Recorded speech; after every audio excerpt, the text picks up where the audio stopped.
اور ہم نے فرعون کو اپنی سب نشانیاں دکھائیں مگر وہ تکذیب اور انکار ہی کرتا رہا۔ کہنے لگا کہ موسیٰ، کیا تم ہمارے پاس اس لیے آئے ہو کہ اپنے جادو کے زور سے ہمیں ہمارے ملک سے نکال دو؟ تو ہم بھی تمہارے مقابل ایسا ہی جادو لائیں گے، تو ہمارے اور اپنے درمیان ایک وقت مقرر کر لو کہ نہ تو ہم اس کے خلاف کریں اور نہ تم، اور یہ مقابلہ ایک ہموار میدان میں ہوگا۔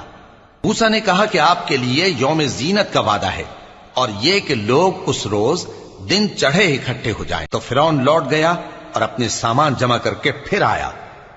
موسیٰ نے ان جادوگروں سے کہا کہ یہ تمہاری بربادی ہوگی، اللہ پر جھوٹ نہ باندھو، وہ تمہیں عذاب سے فنا کر دے گا، اور جس نے جھوٹ باندھا وہ نامراد رہا۔ تو وہ باہم اپنے معاملے میں جھگڑنے اور چپکے سرگوشی کرنے لگے۔ کہنے لگے یہ دونوں جادوگر ہیں، چاہتے ہیں کہ اپنے جادو کے زور سے تم کو تمہارے ملک سے نکال دیں